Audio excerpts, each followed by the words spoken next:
వేణుగోపాల్ గారు, కేవలం టీడీపీ మాత్రమే కాదు, ఎన్నికల సమయంలో టీడీపీ బీజేపీ కూడా ఇచ్చిన హామీలు 100కు పైగా హామీలు ఇచ్చాయి. 2 ఏళ్లు అవుతున్నా హామీలు నెరవేర్చట్లేదు. మరి ఒక్క హామీ కూడా నెరవేర్చలేకపోయారని వైసీపీ నాయకులు అంటున్నారు. పాయింట్ మీరు తీసుకుంటున్నారా విమర్శని, వైసీపీ విమర్శని? అంటే ఇప్పుడు పార్థసారథి గారు మాట్లాడిన దాంట్లో పార్థసారథి గారు అంటే వారు రెడ్డి లేదా ఆయనకి బీజేపీ మరి అందులో ఉన్నదా లేదా నాకు తెలియదు. నేను ఒక రైతుగా నేను మాట్లాడేది అంటే 2 రాష్ట్రాలు ఆయన బీజేపీ గురించి, అందులో ఉన్నదా లేదా నాకు తెలియదు. రెండోది ఏంటంటే మేము మేనిఫెస్టో పెట్టలేదు. అంటే నాకు ఆంధ్రప్రదేశ్ మీద ఆంధ్రప్రదేశ్ బీజేపీ మీద ఉన్నదే తక్కువగానే, కాబట్టి అక్కడ ఏదేమున్నా మేము మాకు 2 మంత్రి పదవులనే ఉన్నా కూడా మేము అక్కడ ఉన్నా లేనట్టే లెక్క నా అభిప్రాయంలో. ఎందుకంటే అంత ఏముంటుంది, మాది ఏముంటుంది అక్కడ మాట్లాడేది. కాబట్టి మేము ఏదైనా కేంద్రం నుంచి ఇచ్చే నిధులు కానీ కేంద్రం నుంచి ఇన్స్టిట్యూషన్స్ కానీ అవి తప్ప చెప్పుకునేందుకు అక్కడ పరిపాలనలో పెద్ద మేము చెప్తే మార్పు వచ్చేది కానీ మేము చేసేది కానీ డైరెక్ట్ ప్రభుత్వంలో భాగంగా ఉన్నప్పుడు సమాధానం దాని ఎఫెక్ట్ మాకు కూడా కొంత ఉంటుంది. మంచున్నా ఉంటుంది, చెడున్నా ఉంటుంది.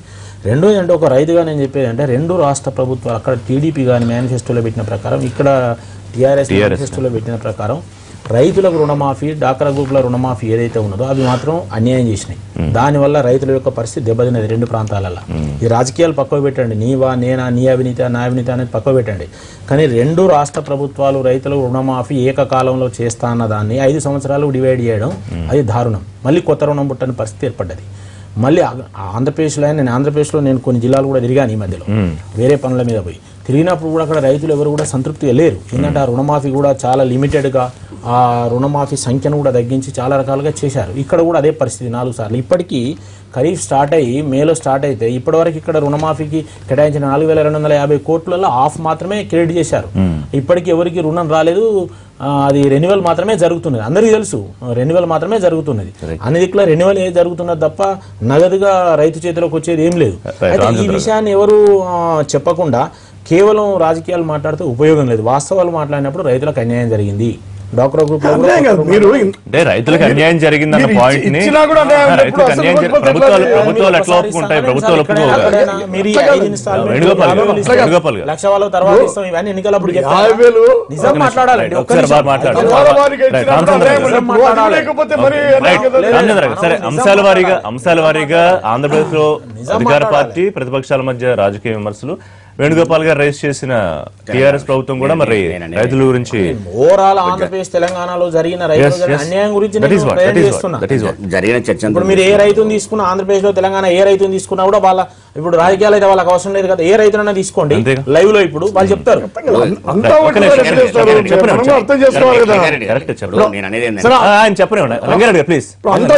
కేంద్ర ప్రభుత్వం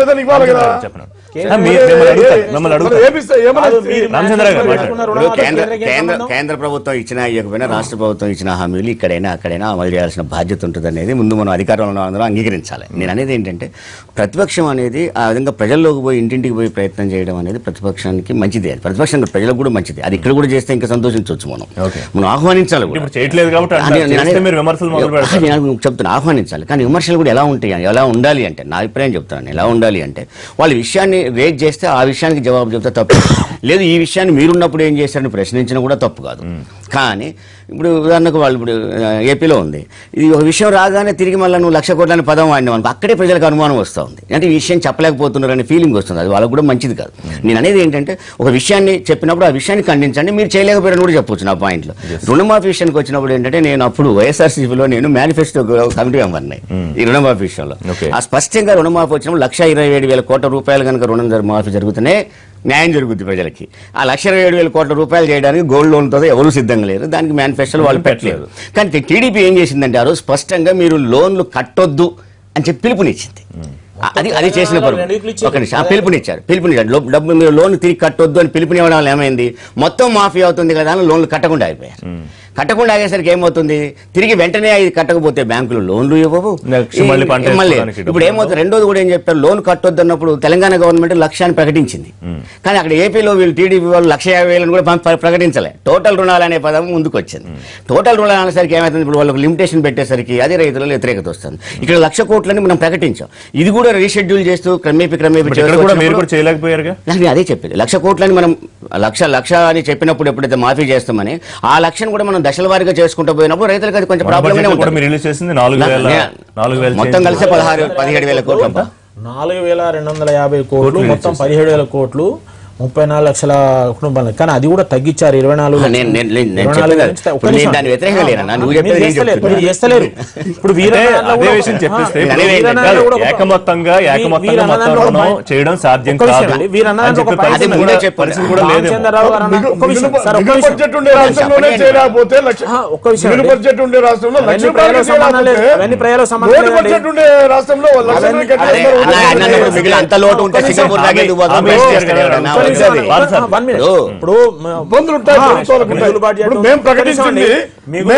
ప్రకటించినప్పటికీ రాష్ట్ర విభజన జరగలేదు. అప్పుడు సమిష్టి ఆదాయం ఆధారంగా మేము ప్రకటించాం, పాదయాత్రలో ప్రకటించాం, పాదయాత్రలో ప్రకటించాం కాబట్టి ఫస్ట్ మీరు పాదయాత్ర చేసి ఆంధ్ర తెలంగాణ మొత్తంలో మాఫీ చేస్తున్నది 1 year బిఫోర్ అన్నారు. అసలు ఆ 1 year కూడా లాస్ చేసిన రైతులను ఇంకా మీకు చెప్పాలంటే ఆ 1 year ఎవరు కట్టక ఆ సంవత్సరం కూడా రాష్ట్ర విభజన కాకముందు కూడా 1 year లాస్ అయిన రైతులు రాష్ట్ర విభజన ఇంకా 2 పార్టీలు మేనిఫెస్టోలో పెట్టి ఏకకాలంలో మీరు రుణమాఫీ చేస్తామనడం వల్ల ఆ సంవత్సరం కూడా కట్టలేదు. అది సెకండ్ ఇయర్. థర్డ్ ఇయర్ వచ్చే వరకు అప్పటికి మల్లగులాలు పడి థర్డ్ ఇయర్ వరకు అప్పటికి ఇన్స్టాల్మెంట్స్ పెట్టారు. అంటే ఇది 2 అది ప్లస్ 1 year 3 ఏళ్ళు ఇప్పటికి రైతులు నష్టపోయారు. వీరన్న దాంట్లో ఒకటి ఉన్నది, ఏ ప్రభుత్వం అయినా కూడా ఒక విమర్శ ప్రతిపక్షాల నుంచి వచ్చినప్పుడు జవాబు చెప్పాలి తప్ప నువ్వు దొంగ అంటే వారు దొంగతనం చేస్తాను కాబట్టి నేను చేసిన ఒప్పుకున్నట్టే. కాబట్టి ఇది కాకుండా నిర్మాణాత్మకంగా జవాబు చెప్పాలి. రామచంద్రరావు గారు అన్నది అదే ఆ విధంగా ఉండాలి తప్ప ఇక్కడైనా అక్కడైనా. కానీ ఎదురుదాడి చేయడం అనేది కరెక్ట్ కాదు. ఏ ప్రభుత్వం కేంద్రమైనా రాష్ట్రమైనా ఎదురుదాడి చేయడం కరెక్ట్ కాదు. నీ మీద క్వశ్చన్ వచ్చినప్పుడు జవాబు చెప్పు. ఇప్పుడు జవాబుదారీగా ఉండు, ప్రభుత్వం జవాబుదారీగా ఉండాలి. కానీ నువ్వు దొంగ అంటే కరెక్ట్ కాదు. ఒక నిమిషం కనీసము అయ్యా మీరు కేంద్ర ప్రభుత్వం మీరు నిధులు లేకపోయినా కూడా రుణమాఫీకి రీషెడ్యూల్ చేయండి అంటే కూడా రిజర్వ్ బ్యాంక్ వాళ్ళు ఒప్పుకోకపోతే దాని గురించి కూడా పెట్టి నీకు మాఫీ చేస్తా అని చెప్పలేదు. మేము ఎన్నికల మేనిఫెస్టోలో పెట్టలేదు. రైతు రుణమాఫీ ఆంధ్రప్రదేశ్ తెలంగాణ విడిపోయింది, మీకు రుణమాఫీ చేస్తామని చెప్పిందా కేంద్రం? కాదు, ఇప్పుడు సాయం చేస్తామని చెప్పిందా? లింగారెడ్డి గారు ఏదో పాదయాత్ర చేసినప్పుడు మాత్రమే చంద్రబాబు నాయుడు గారు చెప్పారు, తర్వాత మాట్లాడుతున్నారు. అది చాలా తప్పండి. ఎన్నికలు జరిగినాయి, సపరేట్ జరిగినాయి. ఆ ఎన్నికల్లో మేనిఫెస్టోలో పెట్టారు. సో దాన్ని మర్చిపోయి ఏదో పాదయాత్రలో చేశాము, తర్వాత ఆర్థిక పరిస్థితి మారిపోయిందంటే ఆర్థిక పరిస్థితి ఎలక్షన్ కమిషన్ చంద్రబాబు నాయుడు గారికి ఉత్తరం రాస్తే కూడా దాంట్లో కూడా కన్ఫర్మ్ చేశారు రాష్ట్ర ఆర్థిక పరిస్థితులు మెరుగవుతాయి. నా అనుభవంతో నేను చెప్తున్నాను, నేను తూచా తప్పకుండా హామీలన్నీ పూర్తిగా నెరవేరుస్తానని చెప్పారు ఎలక్షన్ కమిషన్ కూడా. మరి ఎందుకు ఎలక్షన్ కమిషన్ కామ్ గా ఉంటుందో మాకైతే అర్థం కావట్లేదు.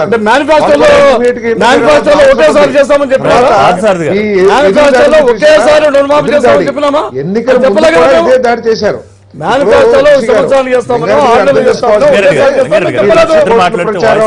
లేకపోతే జగన్మోహన్ రెడ్డి గారు దోపిడీదారుడు అనే ప్రచారం ఎన్నికల ముందు కూడా జరిగింది.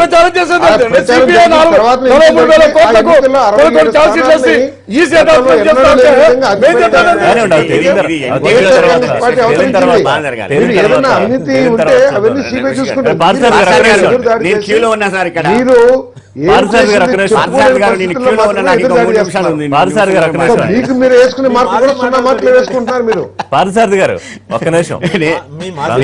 అనేదండి సార్, అది ప్రభుత్వాలు ప్రభుత్వ అధికారంలో టీడీపీ అక్కడ కానీ టీఆర్ఎస్ కానీ ఈ విధంగా స్పందించాల్సిన అవసరం లేదు. బట్ ఏదన్నా మనం ఆ ప్రయత్నంలో లేకపోతే, మనం ఇచ్చిన హామీని ఆ ప్రయత్నం లేకపోతే ప్రతిపక్షాలు విమర్శ చేస్తాయి. ఇప్పుడు ఉదాహరణకు అక్కడికి వచ్చేసరికి నువ్వు 2,000 రూపాయలు ఉద్యోగం ఇవ్వకపోతే 2,000 రూపాయలు ఇస్తామని ఆ రోజు హామీ ఇచ్చాం. పోస్టర్లు కూడా వేశారు. అక్కడ ఎందుకు ఇవ్వరు అని ప్రశ్నిస్తే తప్పు కూడా కాదు. ఇక్కడ కూడా పథకం ప్రారంభించి కొన్ని అయినాయి, ఇంకా కొన్ని ఎందుకు కావట్లేదని ప్రశ్నించినా తప్పు కాదు. ఎదురుదాడి విషయం మీదనే ఉంటది, ఎప్పుడు వ్యక్తి మీద ఉండదు, విషయం మీదనే ఉంటది. దృష్టిలో పెట్టుకోవాలి. ఇప్పుడు ఉదాహరణకు సపోజ్ కోదండరామ్ గారు ఆయన ప్రభుత్వం సంబంధించి మన ఒక ఇష్యూ మీద విమర్శ చేస్తే ఆయన ఎదురుదాడి ఎంత స్థాయిలో ఎదురుదాడి అంటే ఇప్పుడు అదిగా సార్, ఎంతమంది తిరిగి విమర్శిస్తే ఎదురుదాడి అన్నట్టు, ఎంతమంది విమర్శించకపోతే ఎదురుదాడి కాదన్నట్టు దానికి సంఖ్య లిమిట్ ఉండదు. నేను అనేది ఏంటంటే విమర్శ చేయడం అనేది వ్యక్తిగా కోదండరామ్ గారు పొడిగి ఎంత ఎత్తెంత నువ్వు ఏ తప్పు చేసావు, ఆ రోజు నువ్వేం చేసావు ఎవరు ప్రశ్నించాలా, ఇష్యూ మీదనే ప్రశ్నించారు. నేను అనేది ఏంటంటే సార్ ఎక్కువ ప్రశ్నించారా తక్కువ ప్రశ్నించారా తప్ప వ్యక్తిగతంగా కోదండరామ్ మీద ఎవరు పోలేదు.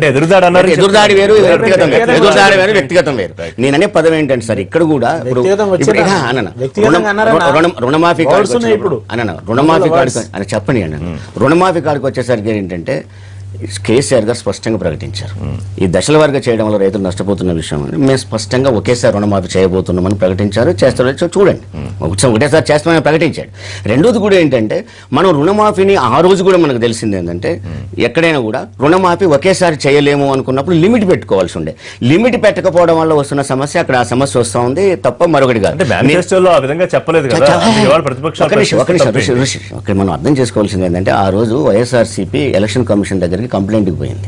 ఈ విధంగా మీరు రుణమాఫీ మొత్తం రుణాలు కట్టొద్దు అంటున్నారు, రుణమాఫీ అంటున్నారు, వీళ్ళు చేయలేరు, ఇది అబద్ధపు హామీ అని చెప్పి పోయారు. పోతే వీళ్ళు దానికి జవాబు ఇచ్చారు. జవాబులో ఏం చెప్పారంటే మేము చేయగలం, మాకు బడ్జెట్ మాకు తెలుసు, మేము దాన్ని చేయగలమని చెప్పారు.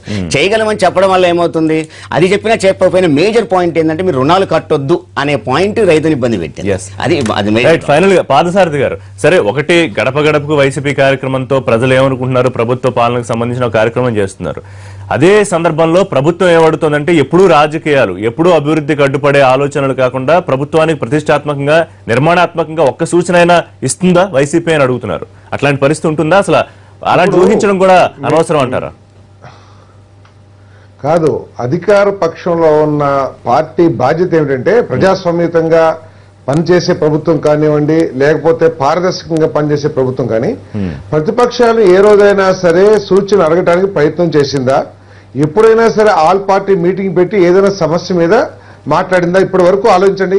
గతంలో ఎన్నో ప్రభుత్వాలు వచ్చినాయి, ఎన్నోసార్లు ఆల్ పార్టీ ప్రభుత్వ రాష్ట్రంలో వచ్చిన విపత్కర సమస్యలు కానివ్వండి, లేదా జడ్జిమెంట్ సమస్యలు పరిష్కరించడానికి ఎన్నోసార్లు ఆల్ పార్టీ మీటింగ్స్ ఏర్పాటు చేసినాయి గత ప్రభుత్వాలు. కానీ ఈ ప్రభుత్వం ఎందుకు దాక్కుంటుంది, దాగుడు మూతలు ఆడుతుంది, లేదా పారిపోతుంది ఆల్ పార్టీ మీటింగ్ నుంచి? ఒక సమాధానం చెప్పాలి. నెంబర్ 2, వైసీపీ అభివృద్ధికి అడ్డుపడుతుంది. ఏమంటే మేము ఏదన్నా వద్దని చెప్పామా? మీరు అమరావతిలో రాజధాని కడతంటే మేము వద్దన్నామా? మేము ఆహ్వానించాం, కట్టండి అని చెప్పేసి. అమలు చేసే విధానం ఏదైతే ఉందో రియల్ ఎస్టేట్ వ్యాపారం, దాన్ని విధానాల్లో లోపాలు ఎత్తి చూపుతాం ప్రతిపక్ష బాధ్యత కాదా? పోలవరం ప్రాజెక్టు ఆలస్యం అవుతుంది, ఆలస్యం అయినప్పుడు మీరు ఎందుకు చర్యలు తీసుకుంటలేదని చెప్పేసి మేము వాళ్ళని విమర్శిస్తే అది ఎదురుదాడా? లేకపోతే మీరు రుణమాఫీ ఎందుకు చేస్తలేదని చెప్పేస్తే అది అభివృద్ధికి అడ్డుకట్ట? లేకపోతే మీరు నిరుద్యోగులకి 2000 రూపాయలు ఇస్తున్నారు, లేకపోతే ఇంటికి ఒక జాబ్ ఇస్తున్నారు అంటే మీరు ఇచ్చిన హామీలు ఎందుకు అమలు చేయటం లేదంటే అది అభివృద్ధికి అడ్డుకట్ట? మీరు చెప్పండి. మీరు చేసే అభివృద్ధి కార్యక్రమాలని మీరు అమలు చేయని హామీల గురించి ప్రశ్నిస్తున్నాం. మీరు అంటే తప్పితే మేమేమే అభివృద్ధికి ఆటంకం కాదు, అభివృద్ధికి పూర్తిగా సహకారం అందిస్తాం. ఇప్పుడు గతంలో పరిస్థితి వేరు. సమైక్య రాష్ట్రంలో సిపిఐ, సిపిఎం, మజ్లీసు ఇంకా చాలా పార్టీలు ఉండేవి, బీజేపీ ఇవన్నీ కూడా ఉండేవి అన్నమాట. ఇప్పుడు ఇక్కడ ఏమైంది, మేము బీజేపీ మిత్రపక్షం, తర్వాత వైఎస్ఆర్ మిత్రపక్షం, అప్పుడప్పుడు వైరపక్షం. సరే, అది తర్వాత వచ్చేసి సిపిఐ కానీ ఏ పార్టీకి అసెంబ్లీలో ప్రాతినిధ్యమే లేదు. ఇంకా మేము మిత్రపక్షం అయిపోతుంది. వీళ్ళు చూస్తేనేమో స్పీకర్నే ఫ్యాక్షన్ అంటారు. స్పీకరు ఇంకెవరో కలిసి దేవినేని ఉమా కలిసి ఎవరినో మర్డర్ చేసినా అంటారు. మాకు అవకాశం ఇకపోతే అగ్లీ సీన్స్ క్రియేట్ చేస్తామని చెప్పి స్పీకర్నే బెదిరిస్తారు. అసెంబ్లీ ఆ విధంగా చేస్తారు, బయట ఆ విధంగా చేస్తారు. ఈ రాష్ట్రంలో ఎవరైనా ఒక ముఖ్యమంత్రి పైన చెప్పుల భాషను, చీపుల భాషను ప్రయోగించి ఇంకా బజార్లో తిరుగుతా ఉంటే, ఇంకా ప్రజాస్వామ్యం పైన చంద్రబాబు నాయుడు గారు నమ్మకం ఉంది కాబట్టి, ఆయన ఉదారవాది కాబట్టి మీరు ఆ భాష మాట్లాడి ఇంకా బజార్లో తిరిగే పరిస్థితి మీకు పెట్టినారు.